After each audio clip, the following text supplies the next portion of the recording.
Royal arc इलेक्ट्रोरॉड्स यह IPO का भी बिडिंग ओपनिंग डेट यही वीक का है। ओवरऑल ये वीक 8 एसएमई आईपीओ आ रहा है एंड 3 मेन बोर्ड आईपीओ आने वाला है।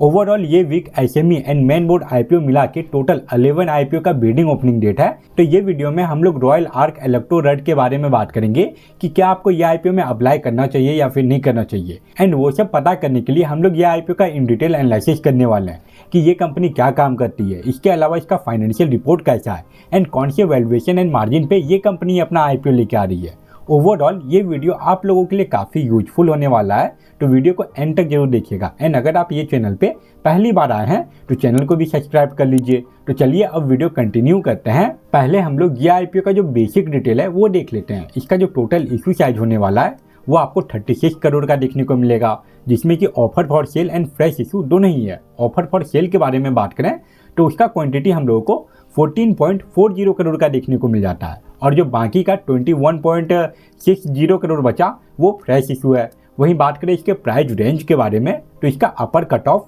120 रुपीज़ पर शेयर का रखा गया है। इसके एक लॉट में आपको 1200 शेयर मिलेगा। मतलब कि अगर आप ये आईपीओ में अप्लाई करने का सोच रहे हैं तो उसके लिए आपका जो कैपिटल रिक्वायरमेंट है ये 1,44,000 रुपीज़ का हो जाता है। इसका फेस वैल्यू 10 रुपीज़ पर शेयर एंड रिटेल इन्वेस्टर लोगों के लिए ये आईपीओ में 35% का शेयर रिजर्व है। अब अगर ये आईपीओ के इंपॉर्टेंट डेट मतलब कि शेड्यूल के बारे में बात करें तो इसका बिडिंग ओपनिंग डेट 14 फरवरी है एंड 18 फरवरी तक आप ये आईपीओ में अप्लाई कर पाएंगे। उसके बाद इसका जो अलॉटमेंट आने का डेट फाइनलाइज किया गया है यह है 20 फरवरी।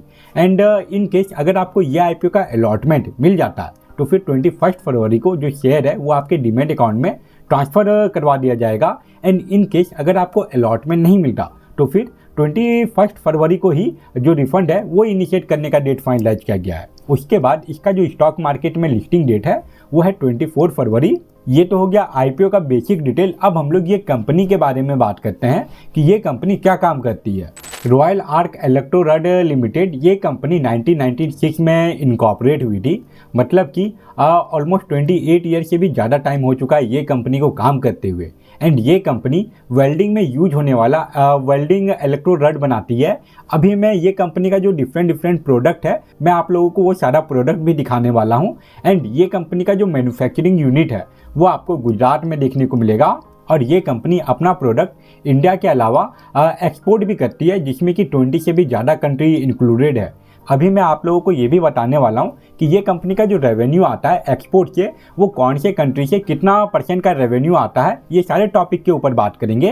पहले हम लोग ये कंपनी का जो प्रोडक्ट सेक्शन है वो देख लेते हैं। इसका जो सबसे इंपॉर्टेंट मतलब कि सबसे ज़्यादा सेल होने वाला प्रोडक्ट है वो है वेल्डिंग इलेक्ट्रोरॉड।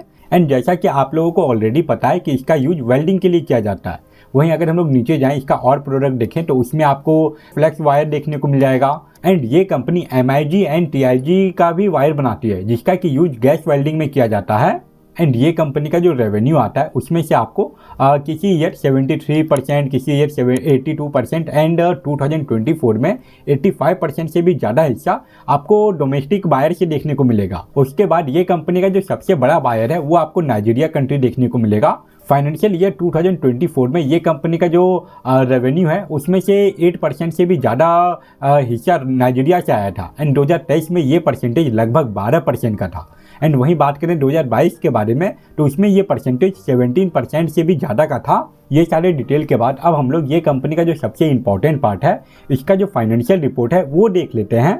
एंड रॉयल आर्क इलेक्ट्रोरॉड के फाइनेंशियल परफॉर्मेंस में जो हम लोगों को डाटा दिया गया है ये फाइनेंशियल ईयर 2022 से लेके फाइनेंशियल ईयर 2024 तक का कंप्लीट डाटा दिया गया है। इसके अलावा फाइनेंशियल ईयर 2025 का फर्स्ट हाफ का डाटा दिया गया है। एंड अगर इसका रेवेन्यू देखें तो इसमें हम लोगों को 2022 से लेकर 2023 के बीच में एक अच्छा इंक्रीमेंट देखने को मिला था। बट 2023 से लेकर 2024 के बीच में इसके रेवेन्यू में बिल्कुल ना के बराबर ग्रोथ हुआ है। एंड फाइनेंशियल ईयर 2025 के फर्स्ट हाफ में ये कंपनी ऑलरेडी 45 करोड़ का रेवेन्यू जनरेट कर चुकी है। ये 6 मंथ में अगर 45 करोड़ का रेवेन्यू जनरेट करती है और अगर पूरा साल का डाटा इसका ऐसा ही आया तो ये साल का जो इसका रेवेन्यू होने वाला है वो 90 करोड़ का होने वाला है। ओवरऑल ये कंपनी का जो रेवेन्यू है उसमें चांसेस है कि ये साल आपको गिरावट देखने को मिले। वहीं अब अगर बात करें ये कंपनी के नेट इनकम के बारे में तो यहाँ पे 2022 से लेकर 2023 के बीच में हम लोगों को एक अच्छा ग्रोथ देखने को मिला था। उसके बाद फाइनेंशियल ईयर 2023 से लेकर 2024 के बीच में ये कंपनी का रेवेन्यू उतना ज़्यादा इंक्रीज नहीं हुआ, फिर भी ये कंपनी के नेट इनकम में आपको एक अच्छा ग्रोथ देखने को मिला था। एंड अभी फाइनेंशियल ईयर 2025 के फर्स्ट हाफ में ये कंपनी का जो नेट इनकम है वो आपको काफ़ी कम देखने को मिल रहा है। और अगर ये कंपनी का पूरा साल का डाटा ऐसा ही रहा तो ये साल का जो इसका नेट इनकम आने वाला है वो आपको 7 करोड़ से भी कम का देखने को मिलेगा। ओवरऑल ये कंपनी के नेट इनकम में 2022 से लेकर 2024 तक लगातार इंक्रीमेंट हो रहा था, बट उम्मीद है कि फाइनेंशियल ईयर 2025 का जब कंप्लीट डाटा आएगा तब ये कंपनी के रेवेन्यू एंड नेट इनकम दोनों में ही आपको थोड़ा बहुत गिरावट देखने को मिल सकता है, जो कि लॉन्ग टर्म में इन्वेस्टिंग करने के लिए ये कंपनी को उतना अच्छा ऑप्शन नहीं बनाता। बट प्रॉबिलिटी ये भी है कि आईपीओ आने के बाद ये कंपनी में आपको लगातार ईयरली बेसिस पे इसके रेवेन्यू एंड नेट इनकम में इंक्रीमेंट देखने को मिले। एंड उसके पीछे का वजह यह है कि ये कंपनी को जो आईपीओ से पैसा मिलने वाला है उसका ये कंपनी क्या यूज करने वाली है। एंड रॉयल आर्क इलेक्ट्रोरॉड का जो आईपीओ लाने का मेन जो ऑब्जेक्टिव है वो ये है कि ये कंपनी अपने आप को एक्सपेंड करना चाहती है, जिसके लिए कि ये कंपनी को एक नया मैन्युफैक्चरिंग यूनिट बनाना है और वो मैन्युफैक्चरिंग यूनिट भी आपको गुजरात में ही देखने को मिलेगा। उसके बाद ये कंपनी को वर्किंग कैपिटल का रिक्वायरमेंट है एंड सबसे लास्ट में जनरल कॉर्पोरेशन वर्क। ओवरऑल ये आईपीओ लाने का इस कंपनी का जो मेन ऑब्जेक्टिव है वो ये है कि ये कंपनी को एक नया मैन्युफैक्चरिंग यूनिट लगाना है, जिसके लिए ये कंपनी को कैपिटल का रिक्वायरमेंट है। और प्रॉबिलिटी ये है कि नया मैन्युफैक्चरिंग यूनिट लगने के बाद ये कंपनी का प्रोडक्शन कैपेसिटी इंक्रीज होगा, साथ ही साथ ये कंपनी के रेवेन्यू एंड नेट इनकम में भी आपको ईयरली बेसिस पे ग्रोथ देखने को मिल सकता है। वहीं अब अगर बात करें ये कंपनी के वैल्यूएशन एंड मार्जिन के बारे में, तो इसका जो ईपीएस है इसमें हम लोग ईयरली बेसिस पे लगातार एक अच्छा इंक्रीमेंट देख पा रहे हैं। एंड 2024 का ईपीएस इसका लगभग 13 के आसपास का है एंड इसका जो पी रेशियो होने वाला है वो आपको 10 के अंदर ही का ही देखने को मिलेगा। ओवरऑल ये कंपनी का जो पी रेशियो है वो मैनेजेबल है। एंड अगर ये कंपनी के RONW एंड ROCE परसेंटेज के बारे में बात करें तो यहाँ दोनों में ही हम लोगों को 2022 से लेकर 2023 के बीच में इंक्रीमेंट देखने को मिला था।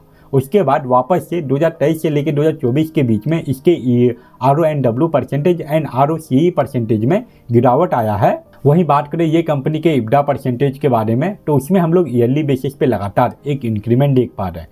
एंड ये कंपनी का जो डेट टू इक्विटी रेशियो है वो बिल्कुल ना के बराबर है। ओवरऑल ये कंपनी डेट फ्री है एंड ये कंपनी के वैल्यूएशन एंड मार्जिन में हम लोगों को कोई मेजर नेगेटिव पॉइंट देखने को नहीं मिल रहा। ये कंपनी का जो सबसे बड़ा नेगेटिव पॉइंट है वो है ये कंपनी का फाइनेंशियल रिपोर्ट। चांसेस है कि फाइनेंशियल ईयर 2025 का कंप्लीट डाटा आने के बाद ये कंपनी के रेवेन्यू एंड नेट इनकम में आपको गिरावट देखने को मिले। वहीं अब अगर ये बात करें कि शॉर्ट टर्म में ये आईपीओ कैसा परफॉर्म करेगा, क्या आपको ये आईपीओ में लिस्टिंग गेन होगा कि नहीं होगा, तो उसके लिए ये आईपीओ का जीएमपी देखना काफ़ी इंपॉर्टेंट है। एंड फिलहाल ये आईपीओ के जीएमपी में कोई भी मोमेंटम नहीं है, इसका जीएमपी अभी 0 रुपीज़ का है। अगर सडनली ये आईपीओ के जीएमपी में कोई इंक्रीमेंट आता है या फिर ये आईपीओ के रिलेटेड कोई और न्यूज़ या फिर अपडेट आता है तभी मैं इसके ऊपर एक अपडेटेड वीडियो बना के अपलोड कर दूंगा। तो वो सारे वीडियो का अपडेट पाने के लिए आप चैनल को भी सब्सक्राइब कर लीजिए। तो ये था रॉयल आर्क इलेक्ट्रोरॉड का कंप्लीट एनालिसिस। आई होप आपके लिए ये वीडियो यूजफुल रहा होगा। एंड अगर आपको ये वीडियो यूजफुल लगा तो वीडियो को लाइक जरूर करें। फिलहाल ये वीडियो को यहीं पे एंड करते हैं। Thank you for watching this video.